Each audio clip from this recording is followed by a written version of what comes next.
The Polabian Slavs. So the Polabian Slavs is a collective term applied to the number of Lahitic or West Slavic tribes that lived in eastern Germany along the river Elbe. So they have come there in the 6th century, after the Germanic peoples left from there in the 5th century. They have had extensive contact with Germanic peoples and have been largely conquered since the 9th century. And since they had so much contact with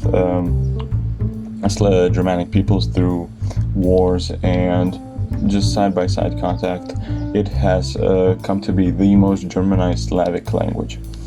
So the term Polabian derives from the Slavic po, meaning by, next to, or along, lab, which is a Slavic name for the river Elbe, for example in Czech Laba, and the Latin suffix ianus, which forms adjectives of belonging or origin from a noun. The Polabian Tribes. We have there used to be three main Polabian tribes. The first one was the Obotrites. The Obotrites consisted of smaller tribes that identify themselves under the Obotrite name. So we have Obotrites, Vogrians, Varnabi, and Polabians, and some less important tribes were Linones, Travniare, and Drevani, which are important for later. They have kind of their own country, they had a federation, since it was multiple tribes under the same name, which under a common ruler. They had their own federation from the 8th century until 1167, when they accepted Saxon rule and had gotten conquered. The most common languages in the Obotrite Federation were Polabian and Old Saxon. Their capital was Veligard, which from my knowledge of Slavic languages means something like big city. And their name derives from from the Slavic words for by the river Odra, which is Obe Odri, something like that, Obe Odri. Here we have a map of the Polabian tribes. Here is the Obotrite. Here I marked the Obotrite territory. We can see the capital Veligard, and we can see three main Germanic peoples that they have been influenced by, like Danes, Saxons, and Franks. And their language has gotten the most impact in the Germanic sense, that it was the most how do I say it? It was the most Slavic. It was the least Slavic language of them all, because it served as a shield against Germanic influence. The next tribe we have is Valeri, later known as Lutetians. They consisted of Cassinians, Tsiptsipanis, Tolenzi, and Retharis, which are the most important Valeri tribe. They existed from the 6th century until the 10th century, and then from the 10th century onward they were known as Lutetians, and their country ceased to exist in 1128, when they also accepted Saxon rule. Their most common language was Polabian. They didn't have a capital, but they had a religious and political center called Retro Radgosh, I think it's called, and they were later succeeded by the Rani.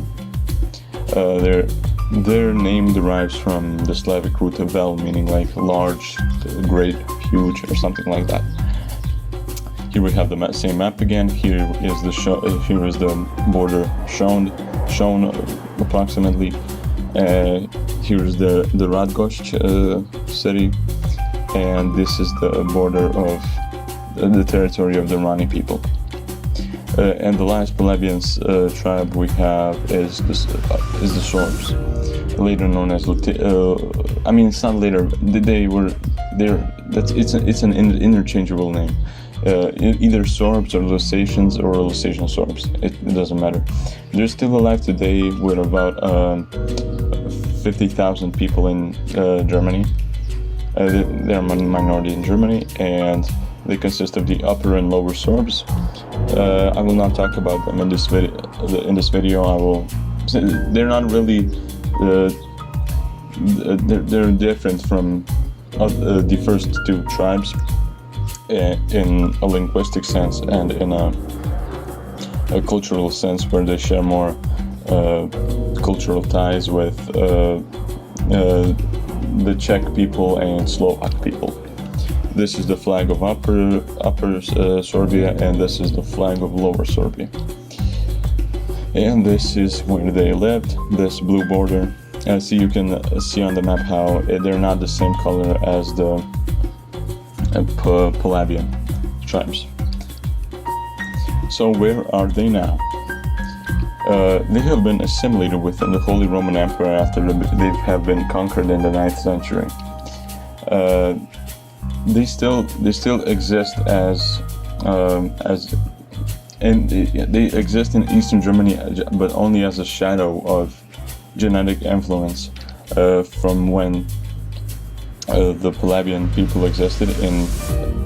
Now they only exist as a shadow of genetics in Germanic people that live in Eastern Germany, where about 30 to 15% of the Slavic haplogroup is still visible, as you can see from the map.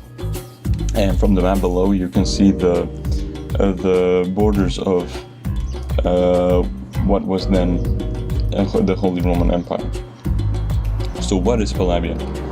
Polabian is an Indo-European language belonging to the West Slavic branch of the Slavic languages. It's closely related to Polish and Kashubian, and it's more distantly related to Sorbian, Czech, and Slovak. It's also the most Germanized Slavic language, as I've said it before. You can see from this chart that the Lahidic language, which developed into Old Polish Pomeranian, which is similar to Kashubian and Polabian, split off in a different direction from Old West Slavic, then Czech, Slovak, and Sorbian. So they're still pretty similar, but they aren't really they're not really the same. So language status, where is it today? The last native speaker of Polabian died in 1756. So we can see that even though their countries were conquered in the 12th century, they still exist. They have still existed until recently. And the last speaker of limited Polabian they died in 1825. About 2,800 words of Polabian are known, along with a few prayers, a song, a wedding song, and a few folk tales. The most important document to the Polabian language is the Vocabularium Benedictum, which is basically a big document with a bunch of Polabian texts. Slovenščerec or Venščerec. Phonology. So there are about 48 regular phonemes that appear in the Polabian languages, and around 9 to 10 more rare phonemes that existed in various dialects or just different kinds of Polabian. For example, the Drevani Polabian. The grayed out letters you can see on the picture are the less used ones. I also forgot one letter, which is like an O with an upside down check mark, but it's not really that important. It was unstandardized. That means they didn't have rules that apply to the language, so they didn't have grammar rules, they didn't have writing rules, orthography, everything based on different dialects and there wasn't really some kind of standard Polabian, so everything depended from the region spoken. It is the second largest Slavic alphabet, I think, but I made a mistake here when I wrote it's the largest Slavic alphabet. I think the largest Slavic alphabet is the Slovencian alphabet, which I will focus on in a upcoming video. So the letter on the left represents how it's written as, and the letter on the right represents how it's pronounced as, according to the IPA, or International Phonetic Alphabet. We can spot the old German long S, which just proves Germanic influence on the language, and that letter was later replaced by the S-tit in after it has been changed. So you can see how the S-tit has come from the Old German long S and the S. They combined into one letter, basically. And we can see that that letter is still present. It was present in the Polabian alphabet, meaning that they had a lot of Germanic influence in the language. Here's a text sample of Our Father in the Polabian languages. First we will look at Eastern Polabian, which was spoken by the Valeri people. So, Aitanos, meaning Father our. Tato Yisva Nebisai, meaning the one which you are in heaven. Each color represents what the meaning is. And Sientu Vordo tu Yaima, something like that, means holy itself, word of your name. The word Vordoi is Germanic. It's obviously Germanic, and we will see that in the next Western Polabian, which is spoken by the Giovanni, there are two Germanic words in just this small text. So, Nosse Vader, which is our father. We can see how Vader is a Germanic word, obviously from the you can compare it to the German Vater, or the German, or basically the English father. You can see it's obviously borrowing. Then Tato Gisva Nebis Guy.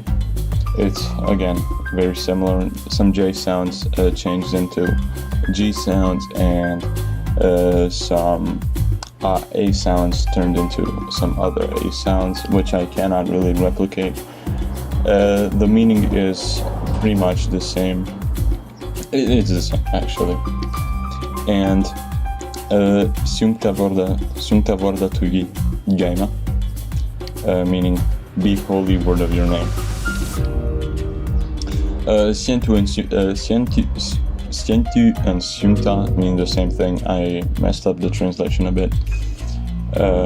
So compared to Polish, this is how the same text in Polish looks like. So Ojcze nasz, again meaning Father our, Ktoś jest w niebie, meaning the one which is in heaven. The word-for-word translation is a bit different, but it's pretty much the same. And Święcie imię Twoje, meaning holy itself, name your. Here we can spot the reflexive pronoun itself, but in this context, it means something like be holy. To a Slavic speaker, when you say święcie, it doesn't really ring a bell like it would in the literal translation. It doesn't really sound like holy itself. It's just be holy. And we can see how the Eastern Polabian and actually both Polabian variants have lost that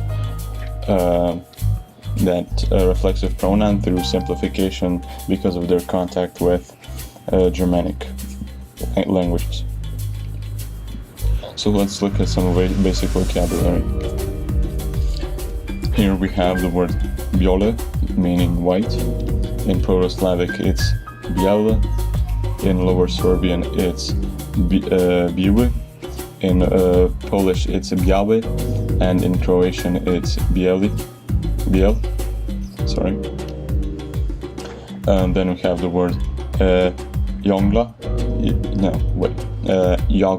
Jogla, something like that. I'm sorry. Meaning needle. And in Proto-Slavic it's jugla, something like that. I'm sorry. In Lower Serbian jegwa, in Polish igwa, and in Croatian igla. The next word is citer, meaning 4. In Proto-Slavic četiri. In Lower Serbian styrje. In Polish četiri, and in Croatian četiri. The next word is jopću, something like that. I'm sorry. Meaning apple. And in Proto-Slavic we have abelko,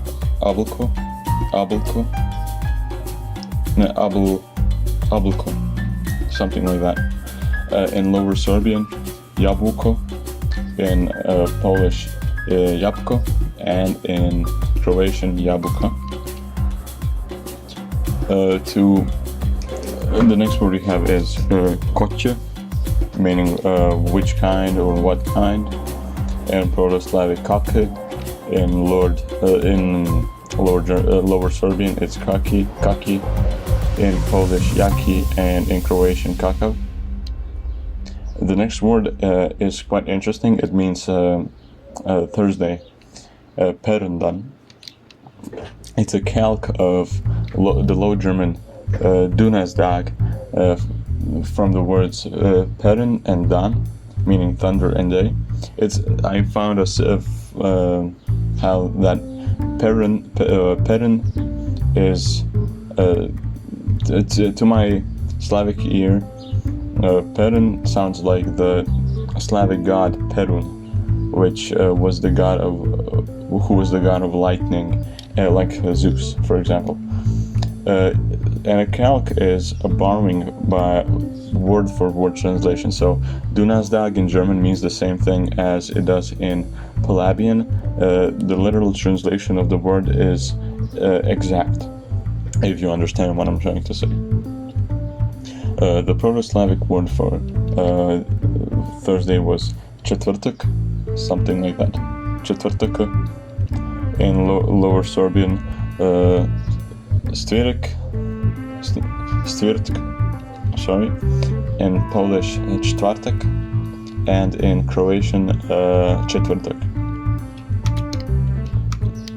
The next word is pivu, meaning beer. In Proto-Slavic pivo, in Lower Serbian pivo, in Polish pivo, and in Croatian pivo. Let's look at some Germanic loanwords in the language. The word for green came from the Proto-Slavic word, Proto-Germanic word grunis, that later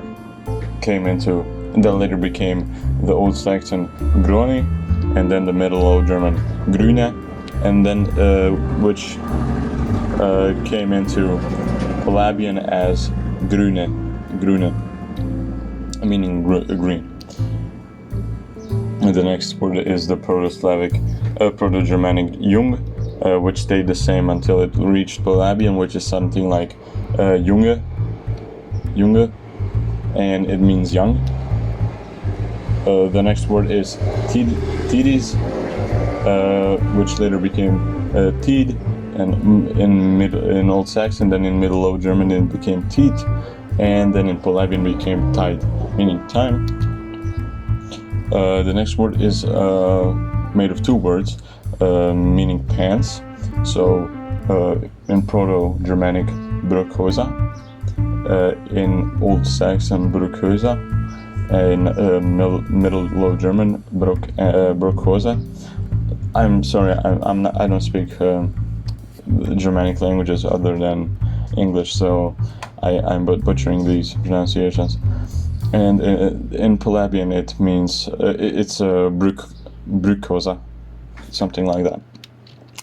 The next word is Verdus, which later became Verd, and then the Middle Low German Vert, and then the Polabian word Vart, meaning master.